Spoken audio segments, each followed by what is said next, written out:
uno de los sonidos más originales que nos ha brindado una banda de rock.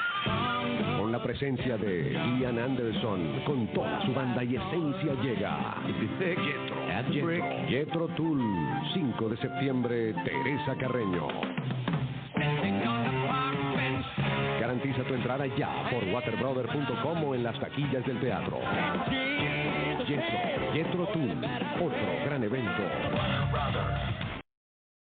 A la legendaria banda de rock sinfónico Jethro Tull. El concierto está programado para este lunes y a su llegada al Aeropuerto Internacional de Maiquetía, Ian Anderson, líder de la banda, nos comentó que harán un repaso de todos sus éxitos desde los 60 a la actualidad, eso sí, sin expectativas. Yo no tengo ninguna expectativa, yo solo voy a pasar un buen rato. Yo no estoy aquí para hacerlos felices a ustedes, sino para hacerme feliz a mí. Yo solo vine a tocar mi música, a pasar un buen rato, y si ustedes pasan un rato maravilloso, también entonces será maravilloso. Así que no tengo expectativas para con el público. Aprovechamos para pedirle un consejo a este legendario músico para los jóvenes que se inician en esta dura profesión. El primer consejo es que dejen de ver MTV. MTV es la muerte de la música. Si ves MTV y te dicen que eso es música, todo lo que vas a hacer es copiar las mismas cosas viejas. Ve y escucha otro tipo de música. Apaga MTV y aprende de la música clásica, del folk. Integra algo de la cultura de tu propio país a la música rock.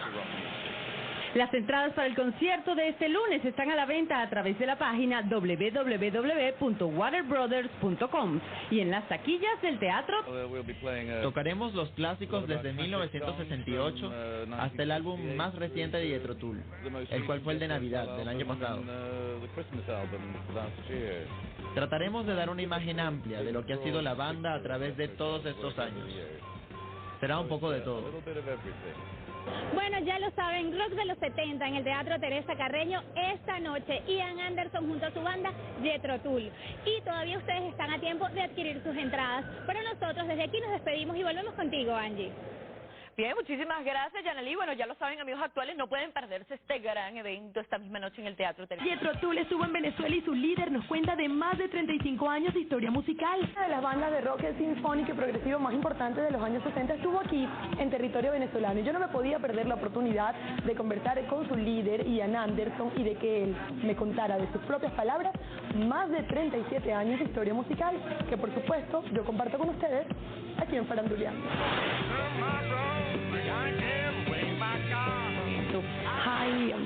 Hola Ian, bienvenido a Venezuela. ¿Cómo te has sentido?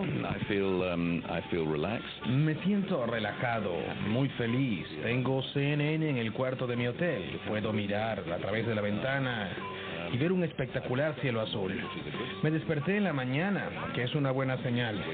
Una de mis esperanzas favoritas es levantarme por la mañana.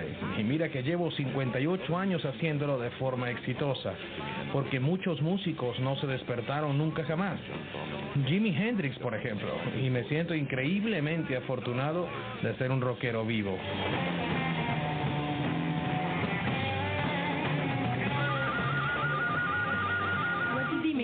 ¿Cuál crees tú constituye el secreto del éxito para que Jethro Tull siga siendo aún ahora y desde los años 60 una banda tan reconocida? La gente ama a Jethro Tull, desde la más contemporánea hasta yo, por ejemplo. Esa es una buena pregunta, aunque probablemente sería mejor esperar 30 años y preguntárselo a mi hija, que trabaja con Gwyneth Paltrow y Chris Martin en The Cool Place, porque ellos como agrupación tienen mucho en común con nosotros. Están vendiendo la misma cantidad de discos que nosotros vendimos en los años 71 y 72. Y ahora tienen toda una revolución musical. Yo me pregunto el secreto de su éxito, pero definitivamente creo que aprendemos de las nuevas generaciones musicales. Sería interesante ver si en 30 años Coldplay viene a Caracas a dar un concierto, que realmente trascendió como agrupación, o si por el contrario se convierten en un mero recuerdo que duró 3 o 4 años. Nosotros tenemos muchos sobrevivientes de la vieja etapa en los inicios del rock. Los Rolling Stones acaban de arrancar una gira y creo que hasta un nuevo disco sacaron. Entonces todavía tenemos demasiado de atrás, pero sin duda las nuevas generaciones nos enseñarán sobre el rock del siglo XXI. Es muy temprano para darte esa respuesta ahora. Durante su llegada, medios de comunicación criticaron declaraciones de la leyenda del rock en las que aseveraba que el conocido canal MTV destruye la música juvenil actual. Y él nos explicó sobre este punto de vista. Porque es un peligro que la música popular, la música rock, sea definida por agentes comerciales que están simplemente en la búsqueda de un canal de televisión rápido, conveniente y atractivo. Tan peligroso como lo es también que las personas estén viendo este círculo de modelos prefabricados. Yo creo, sin duda, que sería muy bueno para la música remover canales como MTV y todos esos programas de otros canales similares para ponérselo más difíciles a los jóvenes de hoy y que ellos vayan y busquen su propia música y no sigan solamente lo que tienen frente a la pantalla del televisor. Es música rápida y tenemos que trabajar para encontrar músicos de verdad.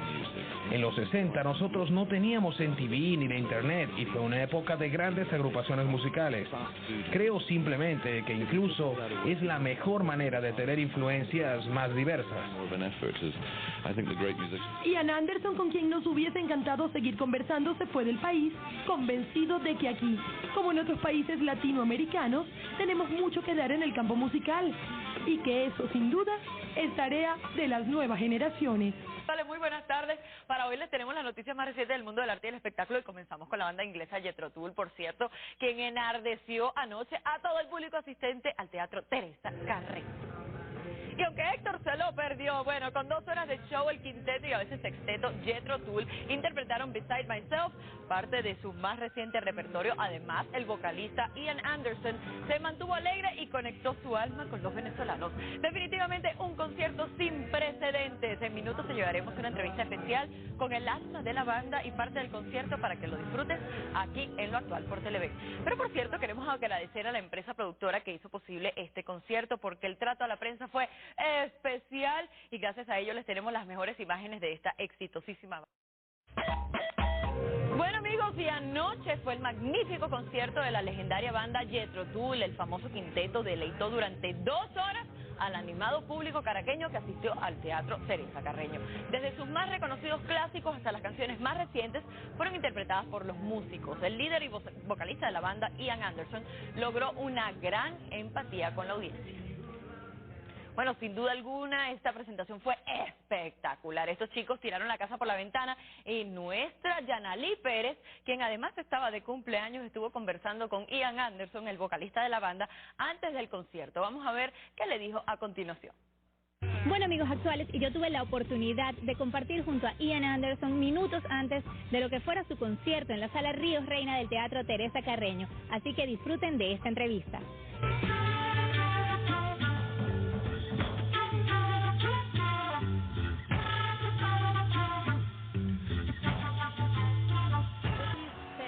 ¿Cuáles son tus expectativas acerca de tus fans aquí en Venezuela o en Latinoamérica? No espero nada. Nunca tengo expectativas del público. Si conoces a un hombre atractivo y te invita a comer, no tienes expectativas. Vas a dejar que la noche fluya. No tienes expectativas. Simplemente disfrutar. Estoy aquí para pasar un buen rato. La razón por la que hago música es porque me hace feliz. Si el público lo disfruta, es excelente. Pero no es por eso que estoy aquí. Soy un egoísta. Todos los músicos lo somos. Lo hacemos por nosotros. ¿Cuál es tu consejo para los jóvenes, la nueva generación que hace rock ahora? ¿Ellos también quieren ser rockeros como tú lo has hecho? ¿O como lo sigues haciendo aún? El consejo simplemente sería, no copien lo que ven en MTV. No traten de ser otra banda de rock más, imitando la música que ya existe, imitando lo que ellos hacen. Ellos hacen 3 minutos y medio de música comercial para satisfacer a sus compañías disqueras. Si lo quieren hacer, adelante, pero no cuenten con mi respeto. Yo respeto a los músicos jóvenes que consiguen algo diferente, así que no copien lo que ven en MTV. De hecho, cambian ese canal, nunca lo vean de nuevo. Busquen inspiración en otro tipo de música. La música nos une y deja de lado las diferencias de edad, idioma, nacionalidad y religión. Podemos estar unidos en el ámbito musical, lo que nos hace felices y optimistas en cuanto al mundo en que vivimos. Y después cambias a CNN y recuerdas la realidad actual. Bueno, nosotros queremos disfrutar un poco de tu música. Regálanos algo con tu flauta.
Amigos de Globovisión, Ian Anderson y la banda Jethro Tull están aquí en Venezuela y yo no me podía perder la oportunidad a través, por supuesto, de nuestro canal y de Faranduleando, de conversar con él para que nos diera sus expectativas, para que nos hablara de sus planes y, por supuesto, para conocer muchísimo más de lo que ha sido una de las bandas de rock sinfónico y progresivo más importantes desde los años 60 y hasta este momento. Hi, Ian, and welcome to Venezuela. Thank you so much. How do you feel here? I feel relaxed. I feel fairly happy. I have CNN in my hotel room. I can look out the window and see the blue sky. I woke up this morning, which is a good sign. Right. One of my favorite hobbies is waking up in the morning. So far, for 58 years, I've been successful in doing. A lot of musicians don't wake up in the morning anymore. Jimi Hendrix, Keith Moon, John Bonham, other guys don't wake up in the morning. So I feel fortunate at my age to still be a live rock musician. and we celebrate so with you. So we just your expectations for tonight, and all these people who is wishing to see Jethro Tull here in Venezuela all together for the first time. Well, my expectations only go as far as having lunch and going to sleep tonight. I never have expectations about concerts. I like a surprise, so I don't expect anything from an audience. I just take it as it comes. If they like it, or they don't like it, or they fall asleep, then I'm not having expectations of an audience. Could you tell us, for example, if you have any special surprise today? Well, it's always difficult. This is the first time Jethro Tull has played in Venezuela, so I think we have to think, for our audience, we want to play them examples of all the Jethro Tull music. So it's pretty mainstream classic Jethro Tull songs from many years, but we probably put a little more emphasis on the period around 69, 70, 71, that sort of period. Because I think for a lot of people that marks the beginning of the Jethro Tull they know. But we play, I also play a couple of pieces from my solo albums and more recent Jethro Tull recordings as well. Give them the big picture of Jethro Tull. That's great. What do you think is the secret about Jethro Tull being so famous since the 60s until now? I mean, people love Jethro Tull since the 60s, even the very young people like me, for example. That's a tricky one. You'd be probably better to wait for about 30 years and then ask my daughter, because she works with Gwyneth Paltrow and Chris Martin from Coldplay, and I think it's kind of interesting because Coldplay are at a similar point, selling about the same number of albums as Jethro Tull did in 71, 72, and so they have this big level of success.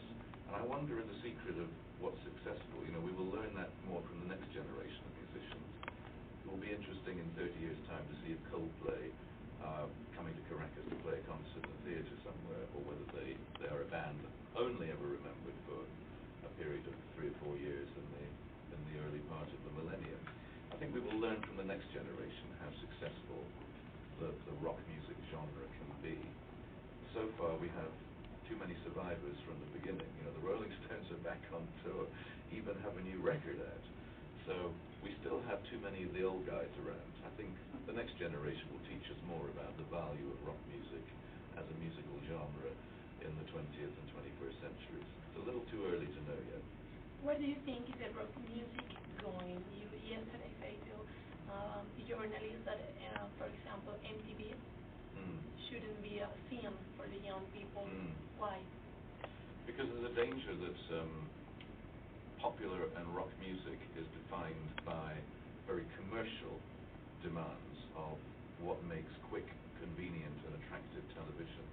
And so there's a danger that people see as their role models and their musical models only this little kind of picture of 3-minute quick pop and rock songs on MTV, and that they associate more with being stars than being musicians. I think it would be a really good thing for music to remove MTV and all the music programs of the television, make it more difficult for young people to find music, to make them go out and look for music rather than have this very convenient, in-your-face, fast food music. If we took all that away, people would have to work a little harder to find out about music. We'd be making more of an effort. As I think the great musicians of the 60s and 70s, we didn't have MTV, we didn't have the internet. We had to go and find the music. We had to look for things.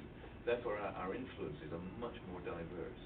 If you listen to the beginning of Pink Floyd in '67, if you listen to the Beatles and Sgt. Pepper, if you listen to the early work of Genesis and King Crimson and the so-called progressive rock bands, these were all musicians who were searching out for musical inspiration, looking in all different kinds of places. Today, I think people tend to look for their inspiration only in what they see on MTV or VH1. They think that's it. That's all there is to know about music. But it isn't. That's the commercial 3-minute fast food version of music. And I think it's very destructive, very, very counterproductive to the development of pop and rock music. I think people need to find their own voices and not just copy the voices they see on MTV. That's the more philosophical answer, but I could be a little more brutal and say MTV is just, it's always been a rubbish piece of programming. It just never takes music seriously. It's just dreadful. You know, I watch it. I watch it every week. I try to make myself watch music television in different programs, different countries, just because I want to see what's happening. But the answer is, it's just going round and round and round, and in smaller and smaller circles. And you know, we need some new ideas. Folk music is a much more healthy situation than rock music, because in many parts of the world there are people making music using some of the traditions and the cultures of their countries and their society, and then bringing together that musical essence, bringing together with contemporary ways of making music, contemporary context for that music to sit in. So there's some great exciting new pop and sort of rock or folk-based music in India, in the Arab countries of the Middle East, and in the former USSR countries. Lots of really exciting music being played.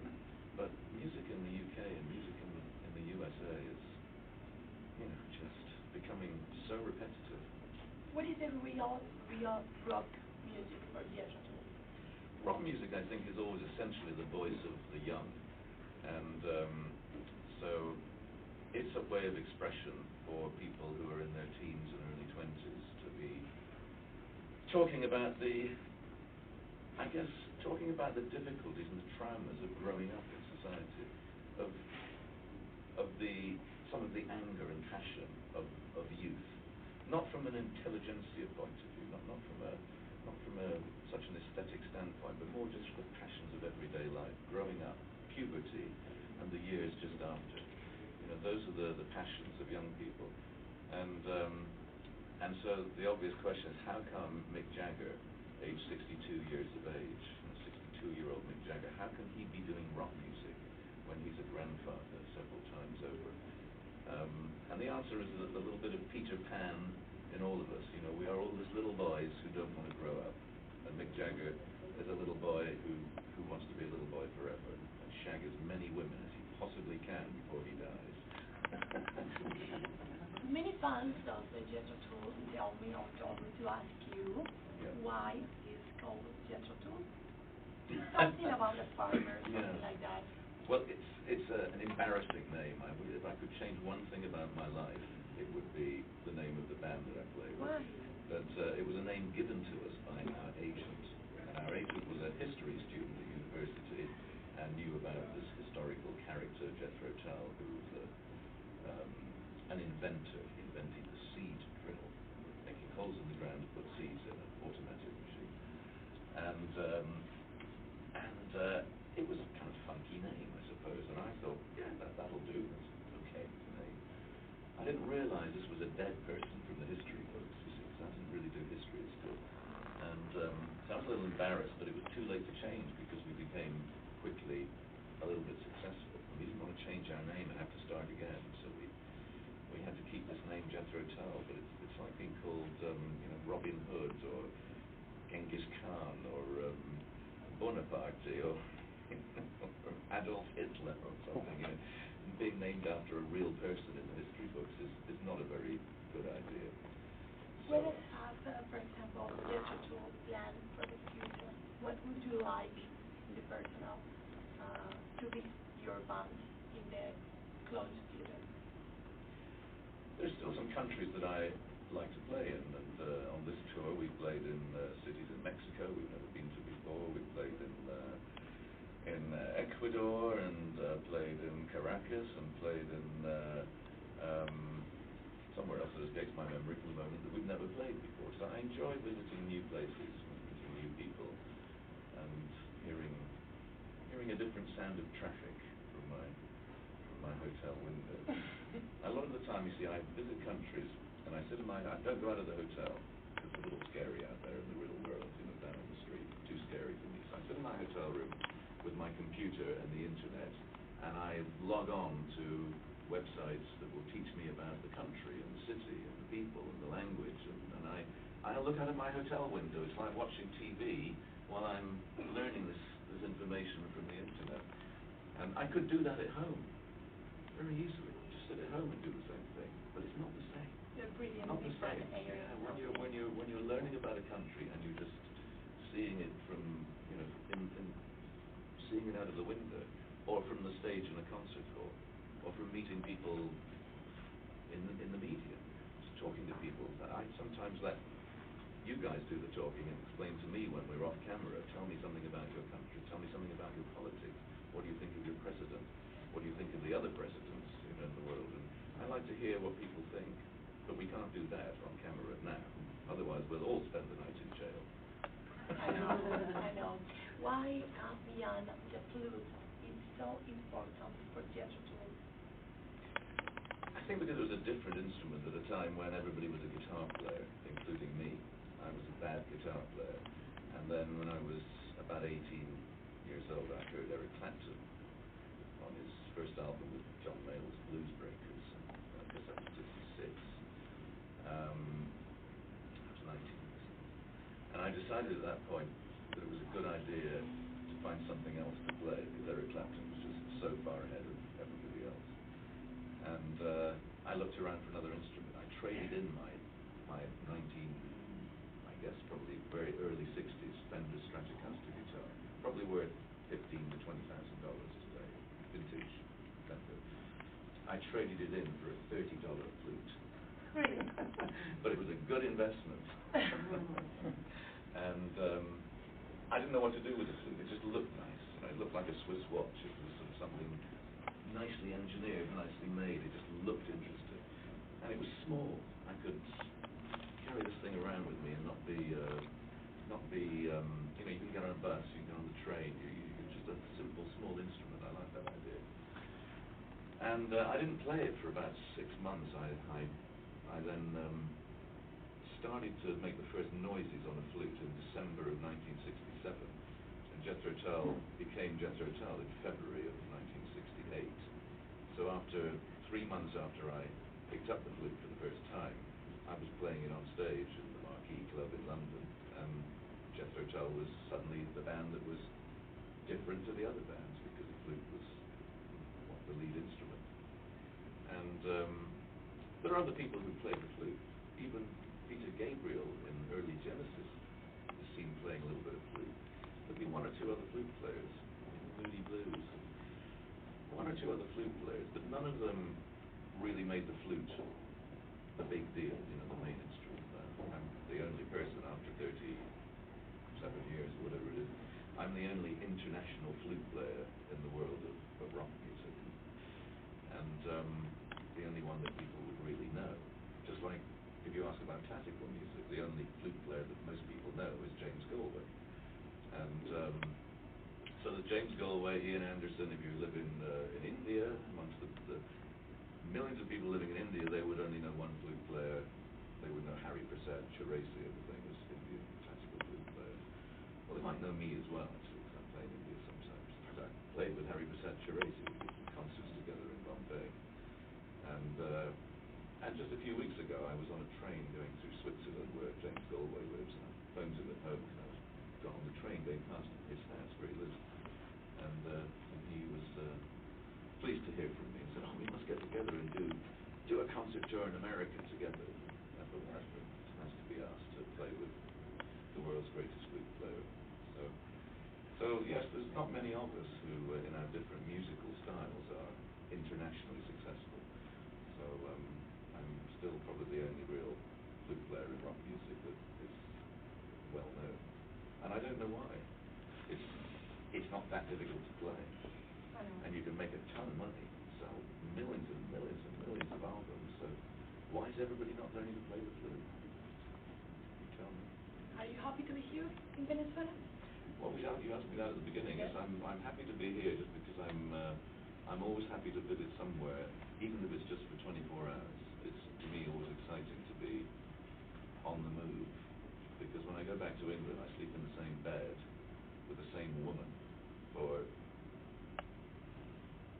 29 and a half years. I've been, married to my wife, and so when you're living at home with your animals relaxing and very calm, but there's another little part of me that wants to get out of the house and go somewhere scary. And so that's, I guess, 50% of my time is sleeping in hotel rooms.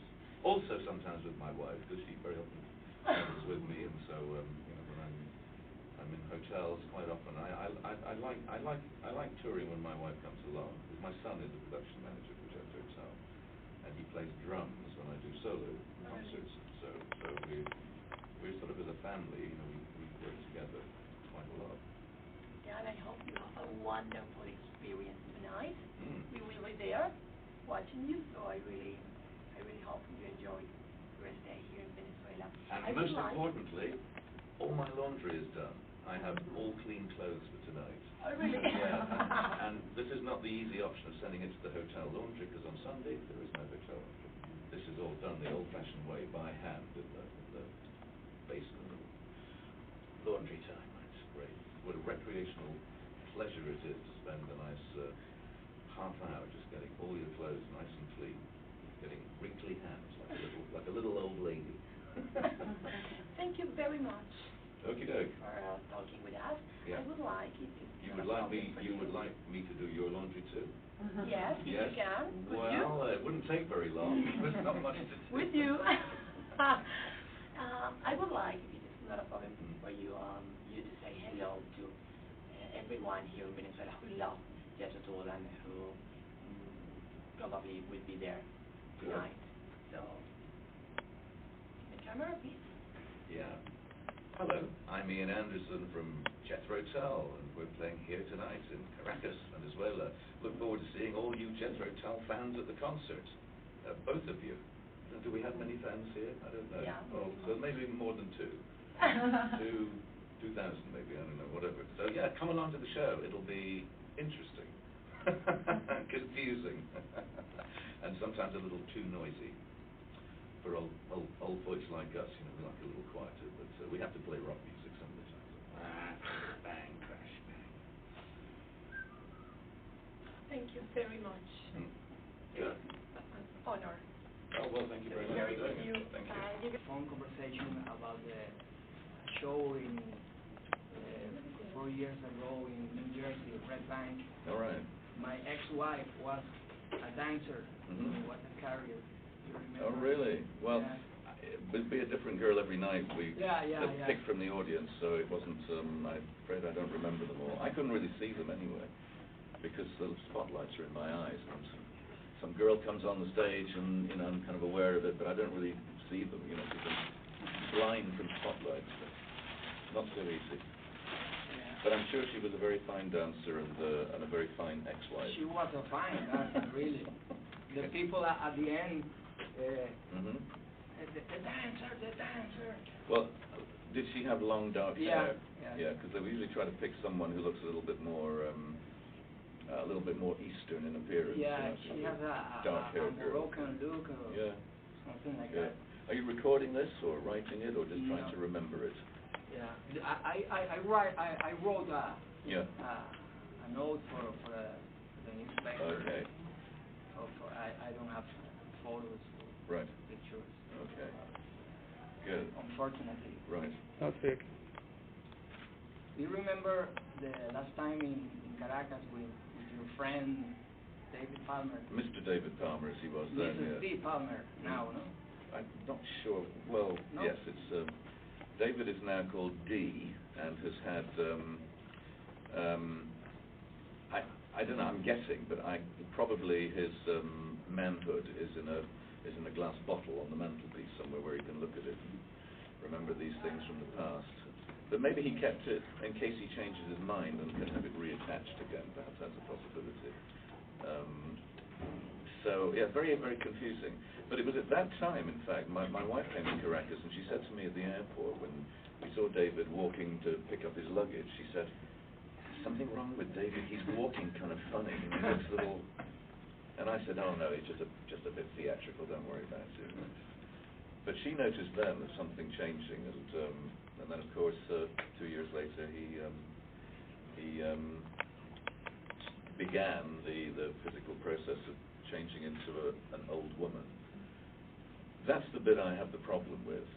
If at the age of, whatever David is, he must be about 65 years old. If you want to change sex, try and do it before you're 20. If you wait until then, you're going to change into an ugly old woman. That's what David is. And that to me is a little strange, that I think if he truly believed that he was really destined to be a woman, he should have been brave enough to have done it 30 or 40 years ago. That's when he should have done it. But to live this ridiculous, as he believes it, he lived a lie for all this time. In spite of the fact that he has 4 children and was married to his wife up until she tragically died a few years ago, and so very odd. But it was not a good concert. It was a horrible concert, in fact, because David is the reason that I now do orchestral tours and play orchestral concerts is because of that awful concert in Venezuela, which taught me all the things that were wrong with how to do it. Well, the venue wasn't a good place to do it. It was very noisy. There's fumes from the car. It was a bad place to play an outdoor orchestral concert. But the problem was everything that David did was wrong. He just did every kind of mistake you could possibly make if you're trying to do orchestral concerts. It taught me, not to try to do that way. And as a direct result of that, a year later, when I was asked to play with a German symphony orchestra, I decided, okay, let me see if I can do this better. Let me see if I can find a way to make these concerts with orchestras, but do it in a better way. And so that's what I tried to do. And that's what I do now every year, some concerts with orchestras as a solo artist, as an acoustic musician playing with orchestras. But playing, some Jethro Tull music, some solo music, some classical music, but I do it in a way I think that works a little better for me and works better for the fans, who I think have a better experience than the one that took place in Venezuela a few years ago. Tonight will be a kind of revenge. Tonight's Jethro Tull playing. It's the Jethro Tull guys playing essentially rock music with some acoustic elements. But and the venue is another thing, totally different. Is it a nice venue? Yeah. Yes? A real nice venue. They have nice dressing rooms? Yeah. Nice toilets and yeah, good. Well, I look forward to it. It'd be nice to, we fly back to England tomorrow, so it'd be nice to finish the tour with a nice dressing room. That's all. It's our best. Good. Right. Yeah. Good. You have a lucky man. Good. Well, I look forward to seeing it later on. Notice he got no kisses at all. No kisses. No kisses, please. Okay. Why you never play some? I'm going to play about some things about your career. Why you never play some watch or A or on the wraps or? Well, I mean, I know that at the moment we're not playing these songs. Only yesterday, only last night, at about 11 o'clock at night, I was talking to Doan Perry, and we were talking about doing the Pine Martin. Oh, really? So, that might happen. We used to play Black Sunday a lot in concerts. Black Sunday. We will hear a little bit of Protect and Survive tonight. That little bit of that instrumental is played tonight. So, that gets visited. On this album, the song Elegy quite often gets played, or used to get played. Dun Ringle I'll be playing on the next US tour. Okay. So that one gets visited. What was the? Yeah, we play something from all the albums. Okay. Sometime, What was the history of John Glasgow? John Glasgow. He died recording that record. No? Not recording it, but he became very ill just before the album was recorded, and this was after he got out of hospital. He started work on the album, but he was not doing very well in the studio. He was having quite big problems, but it was a heart operation that he had, and he wasn't being very good to himself. He started drinking a lot and was taking drugs, and we all tried to get him to be really careful, but I had to finish the album. I played bass on more than half of the album because John was just not well enough, and we went on tour. We got another bass player to work with us, and while we were on tour, John died, and he shouldn't have died. You know, he should have done what the doctors told him: clean living, go to bed early, don't hang out with the wrong people. And John liked to party. He liked to. That record. He was a very great guy, John Glasgow. Good, great bass player, very nice man. He played in a group called Carmen. He did, yeah. That's where we met John when they were our opening act in the USA. Flamenco rock. Yeah, Carmen were pretty good, but they were never very successful. But they were a good band, Carmen. That record was the beginning of the changes in Jethro Tull. Then that record brought the Square on the rap. There's the big changes in Jethro Tull all the time up until about 1995, 96. Only in the last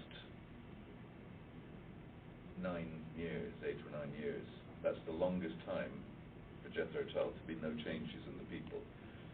Other than that, there have been changes.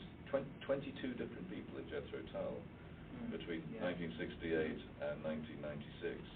22 people. People often ask me, why don't all you guys get together again? All these members and play music together. Reunion. And I say, well, we could get together and play, and it would be great if we played football, but not music. 22 people is enough to play football. You like football? No, but I would play football with all the guys from Jethro Tull, but to play music together, it would not be very satisfying. You like cats and salmons? I don't farm salmon anymore. That's the point of the question. I was involved in agriculture for 20 years, but about 5 years ago, I sold and merged my businesses because it was becoming too difficult as an independent producer, small company. So I had to sell my companies to bigger companies, and they're losing money because there's no way to survive as a small producer in the fish industry now. In fact, in the food industry, it's very difficult. If you're if you're a small company trying to play in the big league, it's too dangerous, financially and economically too scary. And I was employing 400 people in my factories and fish farms, and for their security, I really felt it was best for me to sell the company to the world's biggest fish farming company, who have a little more insulation from the economic problems of farming the world over. No farmers get rich, except when they do bad stuff. Then sometimes they get rich for a little while. But go ahead, sorry. How are the cats? If you support some selling foundations or something like that, yeah. You like very much the cats. I like the small cats. I don't like big cats like lions and tigers. They're too scary. I wouldn't. I'm not comfortable with those. But the small one. There are 26 species of small wildcats on planet Earth, and they about 1/3 of them, fall into the endangered category. How many cats do you have? Well, I don't have wildcats because you're not allowed in law to own wildcats. Okay. It's illegal in my country. I have domestic cats, regular cats. We have 4 cats, but the small wildcats that are, here in South and Central America, have very important species like the margay, the ocelot, the tigrina, all of which have been hunted for their fur, for the fur trade. And in the case of the ocelot and the margay in particular, hunted for the illegal pet trade, captured and sold as pets, which they absolutely are not suitable for. It's only about 20 or 30 years ago that it was illegal in the USA and in Europe to own an ocelot. When I was Dangerous Wild Animals Act came out in the 70s, or early 80s. Prior to that, I could buy an ocelot, keep it in my home. It's now illegal, which is good.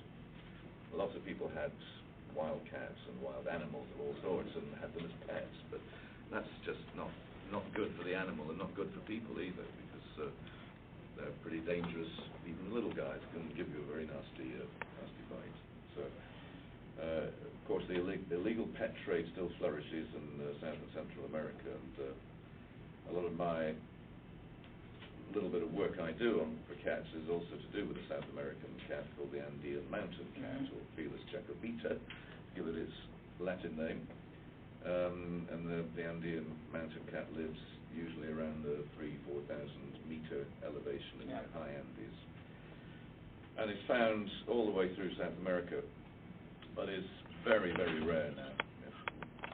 I mean, I helped to fund the first expedition 2 years ago, and 1 year ago they finally managed to capture one live cat, only time it's ever been caught, and was radio collared, the radio collar, and tagged, and blood test done, released, and about 7 months later, the radio tracking, it stopped. It just stayed in one place. They found that it had been shot by a farmer who was afraid he was going to eat his chickens. And so it's a very difficult problem for some of these species to give them the opportunity to survive in the wild.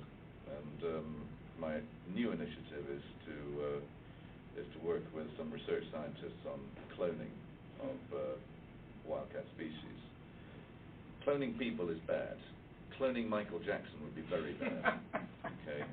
Very bad. Cloning George Bush would be probably even worse. Cloning me would also be a very bad idea.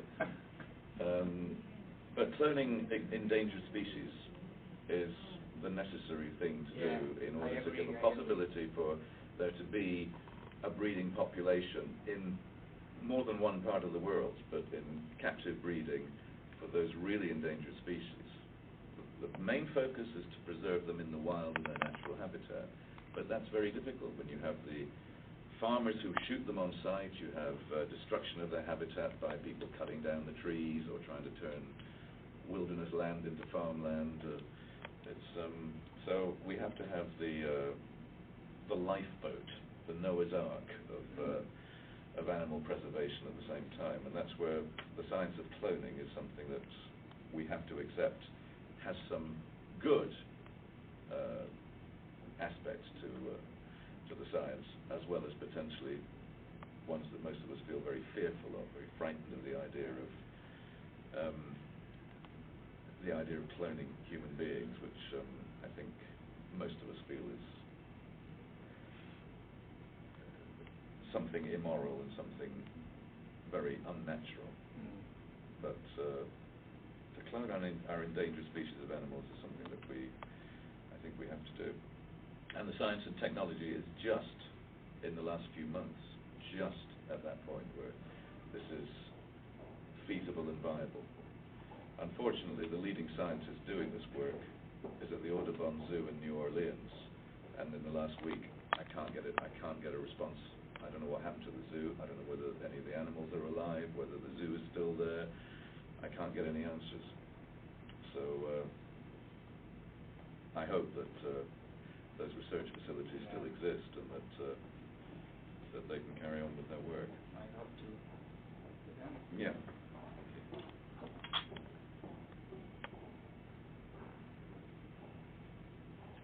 You feel close to the British folk music? Well, I'm not really that big on British. I mean, on Irish music has been very, very inventive and very creative. In the 70s, there was a great band called Planxty in Ireland who, in a similar way to some of the 70s progressive rock bands in the UK, Planxty took lots of elements of music from different cultures in folk music and brought it into the Irish way of playing. So Planxty were not just traditional Irish musicians, they were musicians who took influences from other parts of the world, and they made some great music. You know, in the world of folk music today, it's much more healthy and exciting than the world of rock music. Rock music just keeps turning in on itself, producing the same old thing over and over again, thanks to MTV, who just create the idea that rock music is about a 3.5-minute rock song and the way you look, the way you dress, and about image, style, with no content. So rock music is in a bad state, I think. It's not being very, very inventive, not renewing itself the way it should. But folk music is doing very well in many cultures in the world, the former USSR countries, in India, and the Arab countries. Folk music traditions are very much alive in contemporary music.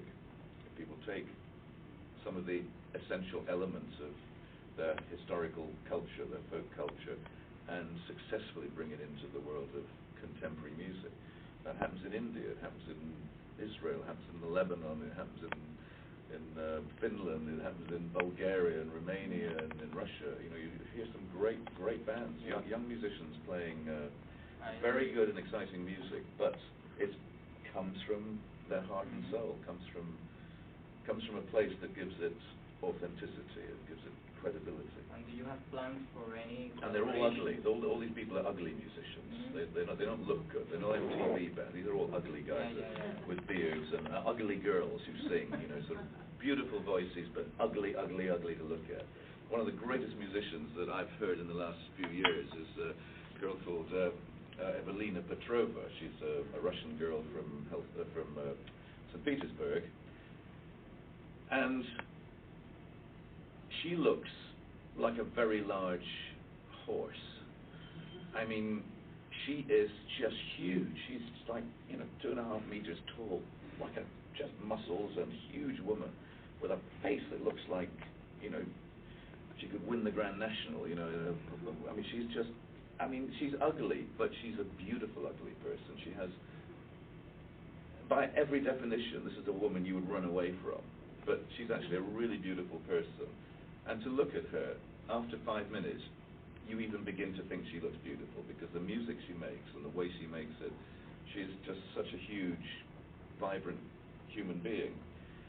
I wouldn't want to get into bed with this woman because they would take me out in pieces the next morning. She is a big woman, but far from that, she's a beautiful person in her unusual way.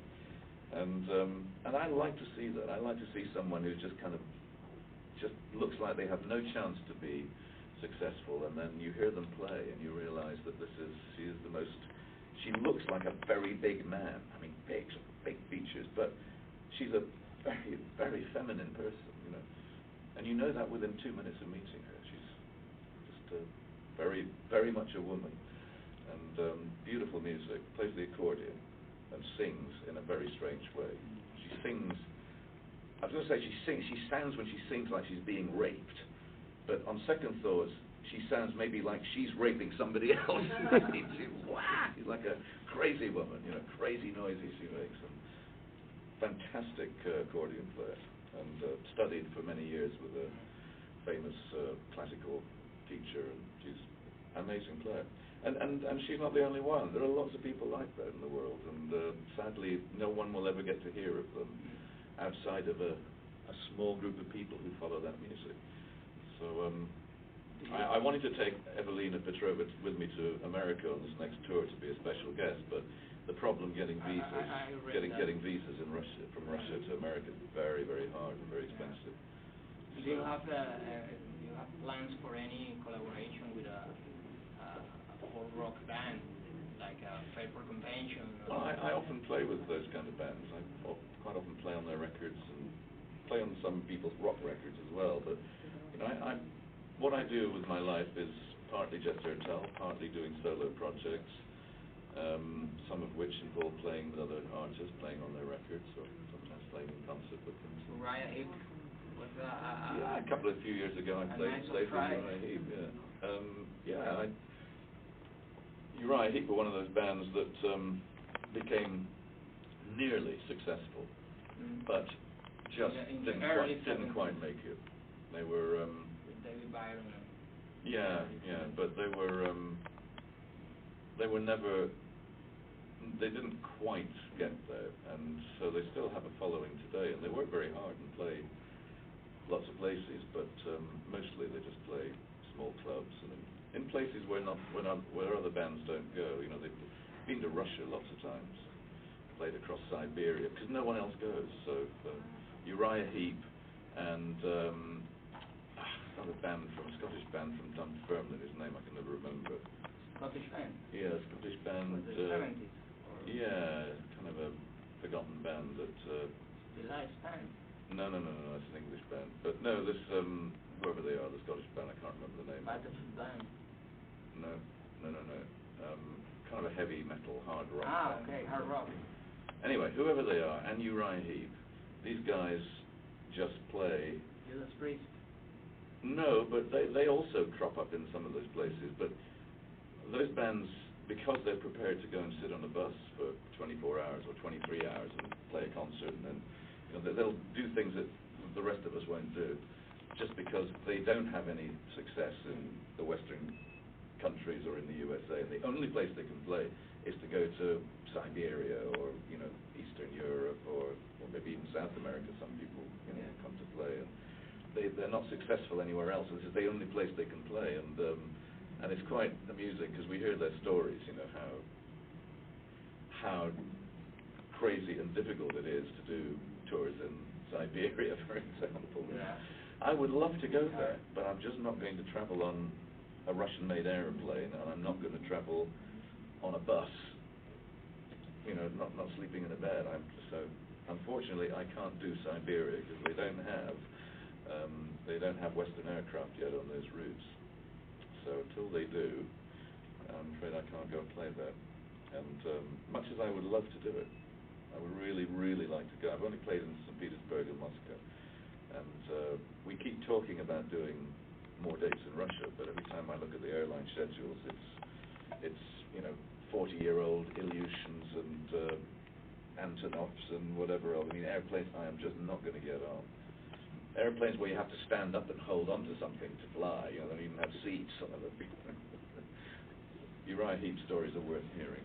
Well, finally, do you have plans for a new Jethro Tull record next year? Well, I'm starting recording in January, but I don't know what the record's going to be. I have written maybe half of the music, but I'm not sure whether it's going to be what form it will finally take. I mean, it's only beginning of September, so in the next 5 or 6 months I will know what I'm doing.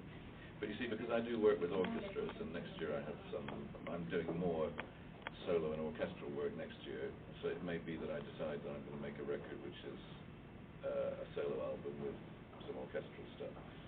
But even so, I'm sure I'll probably invite some of the Jethro Tull guys to play on it, but it wouldn't be right to call it Jethro Tull. How do you feel playing with Jonathan? He was born in 1971 when Aqualung was That's released. right. I play with a lot younger people. There's a guitar player that plays with me when I'm doing an orchestral concert. He's only 20 years old. His name is Florian Opali, and he's a 20-year-old German guitar player. On this tour, next 2 American tours, I have a violinist who's playing as a special guest with Jethro Tull, with us, not as an opening act, but with us, and she is 21 years old. She's a child prodigy classical violinist called Lucia Micarelli, but she's making a name for herself in the sort of crossover classical world, and so I picked her to come and be our special guest in the USA. So playing with some of these younger musicians is always very interesting. In fact, Lucia, I was just learning some of her music yesterday in my hotel room, and I was very struck by how the maturity of her playing. I mean, she's 21 years old. She sounds like a woman who's 40 or 50 years old. The passion and the authority in her playing is impossible for me to realize. It's just a kid who's hardly ever been out of New York. Just left Juilliard College 2 years ago, and yet she has such depth to her playing. She's if you talk to her, she's just like some little kid you would meet in the mall. You would never believe that inside this little person there's great musical strength and authority in her playing. And I think that's a great thing, you know, that age doesn't exist between two musicians. May not speak the same language, they may be, you know, 3 generations or 2 generations apart in age, they could be, you know, different sexes, different backgrounds, different... But music is the only thing, I think, that brings people together in that way. And,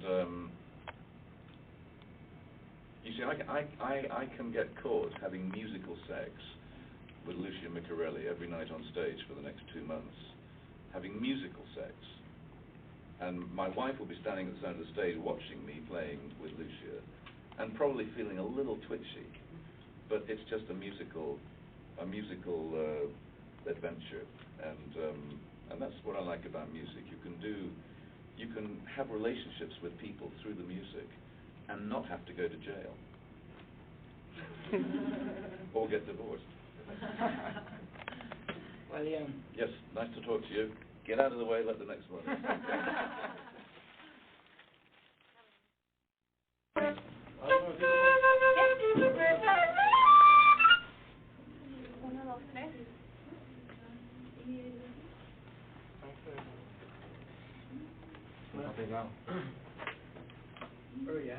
Let me just check this out because it's important. She's looking. Okay, excuse me, I need to look.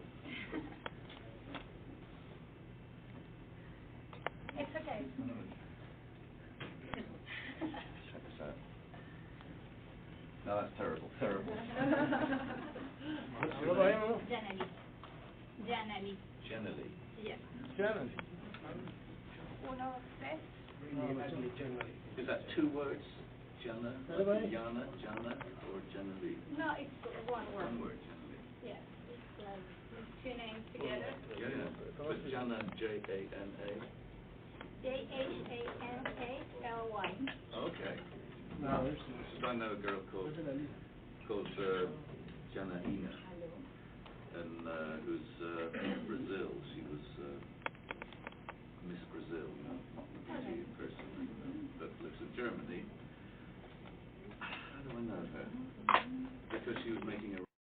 And this is where it's going. But most of the stuff you do on that entertainment stuff is pop music and commercially... Yeah. And most of the artists that come and everything, not just music, theater, movies, everything for entertainment. Things of cultural value. That's as it. well as pop music. Okay. Good.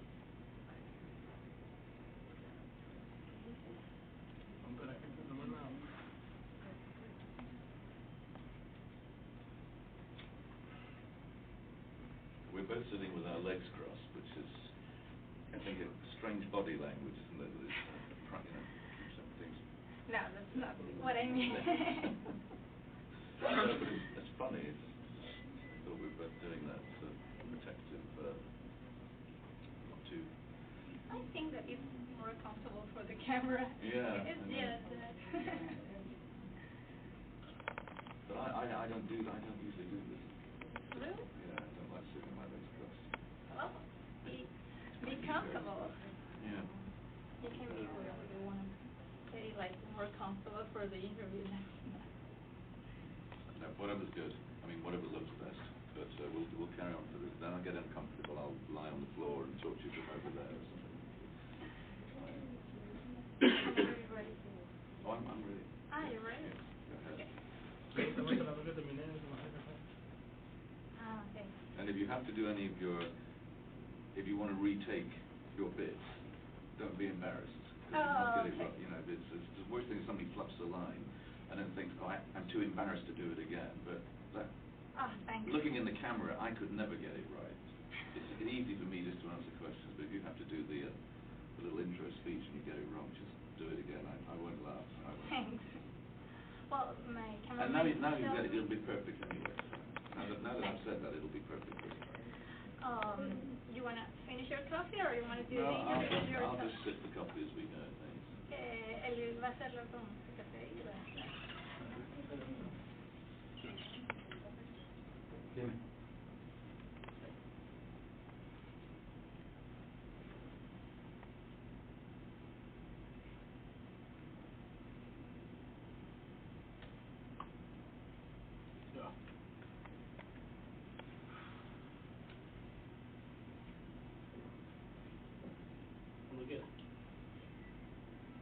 Bueno, muchachos, yo me siento muy afortunada, pues a mi lado se encuentra Ian Anderson, el vocalista de la banda Jethro Tull, una banda de los años 70 que ha conquistado a todos aquellos amantes de la música del rock. Así que, welcome Ian, welcome to Venezuela. Thank you very much. It's nice to be here, but it's nice to be anywhere. To be honest, I'm just happy to be awake this morning. It's just so nice to be alive. A lot of musicians in my era, they're no longer with us. Yeah, well, that's one of the questions. Why me? Okay. I just got lucky. You made a successful career in music, and rock music, a unique style. And also, you still on time. Everybody remember the music and also like to enjoy the new music you're making right now. And what is the secret for that? Well, it's very generous of you to say that the people enjoy the new music that we're making now, but we all know that that's not really true. The Rolling Stones are back on tour with a new album, and that new album will probably sell 10% of the albums. One of the... Damn, we're on a roll. I'm getting angry as well.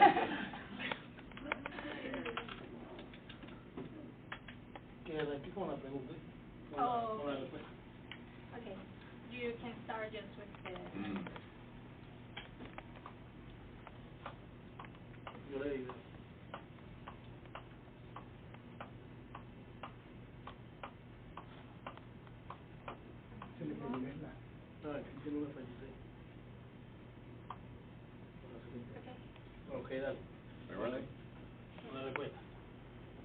Well, it's very sweet of you to say that people enjoy our new music, like the old music, but I don't think that that's really true. If you remember, the Rolling Stones have just started a new tour, and they have a new album, a new album just out, and that album will probably sell 10% of the number of copies of one of their famous albums from the 60s.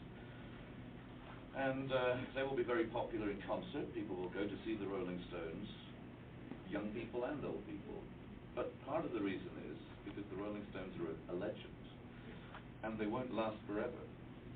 So go and see the Rolling Stones before they die, because that could be sometime soon. You think that? Yeah. Do you really think? I think that people like the music and just go because it's a new time to enjoy. Maybe because when the time is going, it's passing, you know, and maybe they have the chance to look how they look right now, and if it's different from another time, you know, the 60s and everything. Yes, but for a lot of people, it's their first time to see the Rolling Stones, and for people in Caracas, it'll be the first time to see Jethro Tull. And so they don't have a comparison point that goes back to, 20 years, 30 or 40 years ago. They have to accept us for how we are now. That's all they will ever know. And I think it is kind of important. I haven't seen the Rolling Stones play live for a long, long time, and unfortunately, when they're on tour, I'm on tour as well. And so I won't get to see the Rolling Stones play, but if I did, I would much rather see them play in a 2,000-seater theatre, where I could see them, and I could hear them, and I could smell them, not just in a big stadium, But for economic reasons, the Stones only tour in big places. But, it's a true thing that people are going there to see a piece of history. They're going there to see a piece of rock music legend. They want to hear the big hits from 30, 40 years ago. They're not really going there to hear the Stones' new album. And frankly, most people don't care whether the new Stones album or not. It's really not very important in the big story of the Rolling Stones. Even if it's a great album. Maybe it's a great album, but it won't actually do that well. And so we have to accept that people, whether you're a big legend like the Rolling Stones or a tiny little baby legend like Jethro Tull, then either way, you have to accept that people are coming there to hear you play, in case of the Rolling Stones, Brown Sugar, Jumping Jack Flash, and Sympathy for the Devil, or if you come to see Jethro Tull, you're going to want to hear Smoke on the Water and A Whole Lot of Love. No, that was some other guy, so I'm getting confused here. Well, you're saying that maybe if you're going to see the Rolling Stones, you will enjoy most for intimate, like a little bit less people than a big concert. And your show for tonight is just maybe one of the most important place here for a group to be performing. And also it's not as big as in a stadium or something like that. What do you expect from the people, from your fans here in Venezuela or Latin America? Well, I don't expect anything. I never have expectations of the audience. I think, you know, if you meet some really handsome guy at the airport and he takes you out to dinner, then you're just going to let the evening develop. You're going to enjoy the dinner. Maybe he buys you some flowers. Maybe he gives you his cell phone number and you arrange to meet. Maybe you're just going to let it happen. You're not going to go to dinner with this guy expecting that in 6 months' time you'll be married and having 2 babies. You know, don't have expectations. Just let it have its own course. And that's how it is with me and an audience. It's like having a date. You know, it's like going out on a date. I don't know how it's going to turn out. I don't know whether they're going to kiss me goodnight at the end, or say, get out of town, we never want to see you again. I have no expectations. And I'm just not, enjoy the concert exactly. and everything. I'm here for me to have a good time. You know, the reason I play music is to make me happy. And if the audience have fun too, that's great. But that's not why I'm here. I'm a selfish kind of person. All musicians are. We do it for us. We do it. You know, we're probably all, in musical terms, we're very selfish. You know, we're very egotistical. We're doing this for us. And yet, probably, I guess in a funny kind of way, we're probably very generous in other parts of life. You know, we give more than we take. And I mean, I know, for example, there are lots of musicians who are very, very egotistical and self-centered, only think about themselves. Except in the other part of their life, they care so much for other people and give money to charities, and you know, and they're so generous and so caring. So we're kind of contradictions, a lot of us artist people. I believe that for the musicians, their music and their songs are like songs, and you're selfish with your songs, you know, like you care most about them and you take care every time of them. I think that's what happened with music, that you enjoy what you're doing and that's it. And if you enjoy your concert, everybody will enjoy it because that's why they go in there. I'm sure it's true that whether it's a Jethro Tull concert or you know, the next Rolling Stones concert, if you went to Mick Jagger after the show and said, "Great show, Mick, you were brilliant tonight," 50% of the time he would turn to you and say, "No, I wasn't. I was fucking awful tonight. It was that dreadful show." And you would say, but it sounded great. The audience loved it. And he would be saying, "No, it was a terrible show. I did this wrong." Because that's how it is for us, folks. You know, where we're standing on the stage, 1 minute you're having a great time and everything is really going well, and then suddenly it doesn't. Suddenly something happens. And there's no such thing as a great concert. Hopefully there is no such thing as a bad concert either. But all concerts are they're like a little version of the whole of your life. You know, there are some good moments and there are some bad moments. Moments when you feel really great about what you're doing, and the next minute, you know, you want to shoot yourself. You've made some terrible mistake, played a wrong note, or just not got the music happening the way you want it to do. And it's changing all the way through for 2 hours. You know, 1 minute you're happy, orgasmically happy. The next minute you're suicidal. You want to just disappear into the ground. That's what concerts are really all about, where we stand. We know that it's your first time here in Venezuela, but it's the first time as Jethro Tull. But we want to know if you try our food. Do you like it?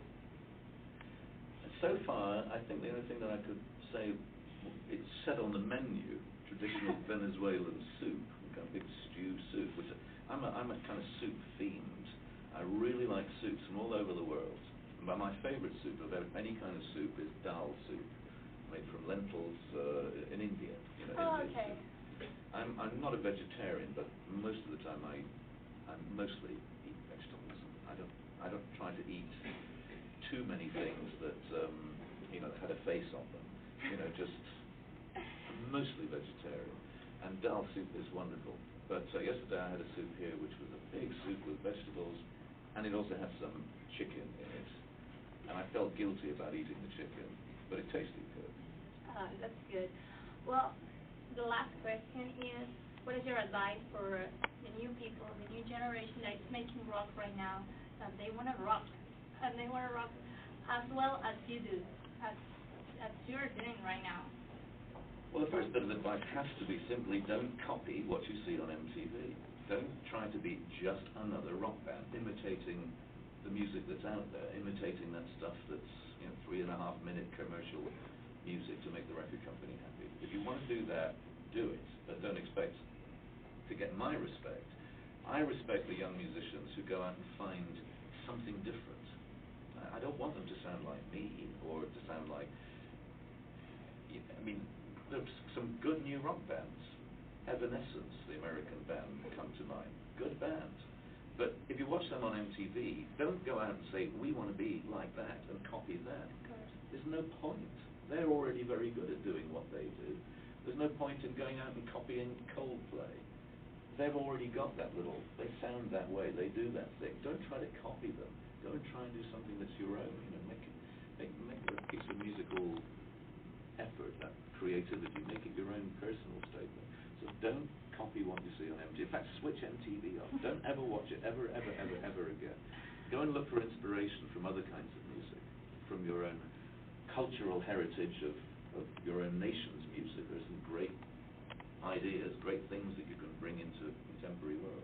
And that happens elsewhere in the world. I don't know how it is in Venezuela, but in the former USSR countries, there are great bands of young people who play music which is coming from their folk tradition of Russian music, but they turn it into something contemporary and make it their own. That's what I respect and enjoy to hear.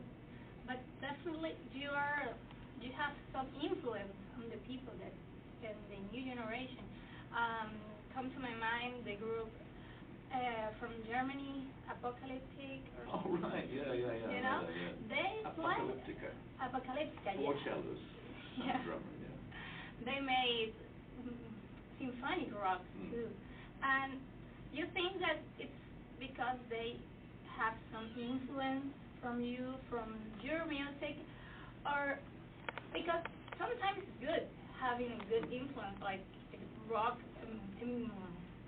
band that make history and have so many success. I think you probably could assume that the members of Apocalyptica know of me and Jethro Tull because they're German and we're very popular in Germany, and secondly they're classically trained musicians playing in a kind of a metal rock genre. They're probably aware that I'm the flute player who does rock music stuff, so they probably know who I am, and I know who they are, and I think what they do is great, but I don't think they would necessarily be musically influenced by me. I think they're musically influenced by the great classical composers, and they want to take that music and that way of making music and play to an audience of long-haired, Gothic Germans who are waving their fists in the air. It's kind of fun, but I'm not sure that it's the best way for them to go. I think they're in a little corner of kind of being a little oddity in the world of heavy metal music. But I think I really like what they do. I've seen them play live on television and I really enjoyed their concert, but I'm not sure that, I think maybe they're a little too heavy metal, they would do better to play to a wider audience.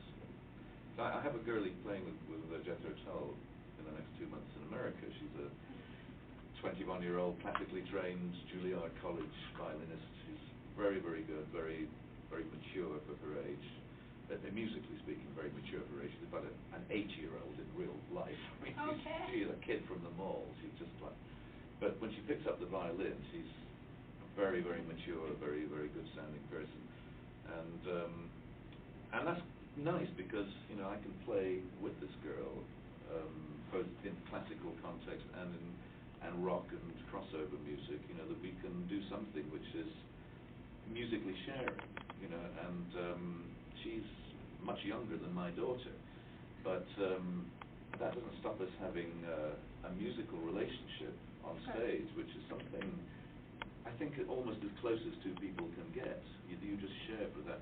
It's like a chemistry that Yeah, and it's quite it's kind of a sexual chemistry, but it's safe sex, you know, because you're 2 meters away from each other, and but I like that about music. I find it easier actually playing as a soloist, playing music with girls, with females. It's for me easier. If I have to look, if I'm playing on stage and look into the eyes of another man, especially an ugly man, then I feel a little weird about it. You know, I'm not really comfortable about that. So sometimes when I play with other artists, and the guys are kind of looking at me, it's not so easy for me. But I play with a lot of orchestral musicians, particularly with female soloists, very often flute players, and I do duets with. It's kind of nice. It's a nice way to make where music brings you together and takes away the difference of age, language, nationality, religion. You can be together in a musical way, which gives you a good feeling, makes you happy and optimistic about the world we live in. And then you switch on CNN and remember the reality. That's true. Well, we want to enjoy a little bit of your playing of the flute. Oh, Jesus, I forgot about that. I thought I was going to escape that bit. Cause no, the trouble is when you have to play, you need to warm up in the morning. It's like picking it up. I haven't played this since, since 2 nights ago in some place. I don't know, was it Ecuador or wherever. But this is one of the pieces we'll play tonight, which is actually a classical piece of music, but I kind of do it more in a rock style. It's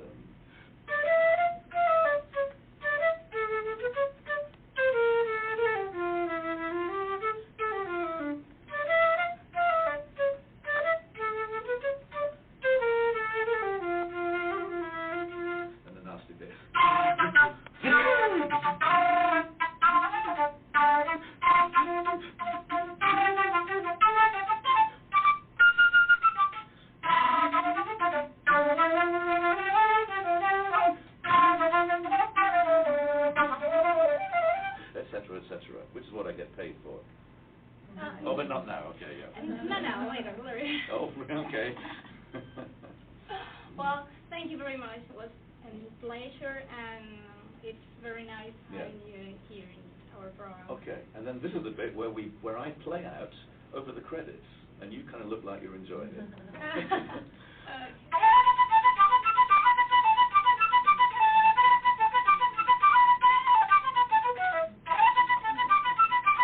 Off now, thank you. Good, we're done? Okay, yeah, we're done. I'm just saying goodbye. You say goodbye? Camera, yes. Goodbye to return to the studio, because there is some people, you know.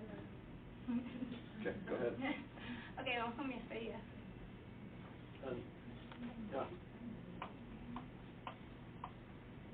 I saw that. I saw that. I was like, okay, right.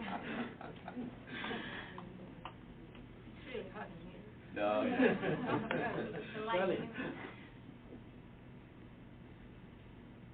Bueno, y volvemos con ustedes a los estudios. Yo por aquí me quedo disfrutando de esta música. No vamos a hacerla de nuevo. Good English word when you get it wrong is to say, oh, bugger. It's sort of a rude word, but not too rude. Oh, bugger. Bueno, y nosotros volvemos con ustedes a los estudios. Yo por aquí me quedo disfrutando de más rock sinfónico. Gracias. Thank you very much.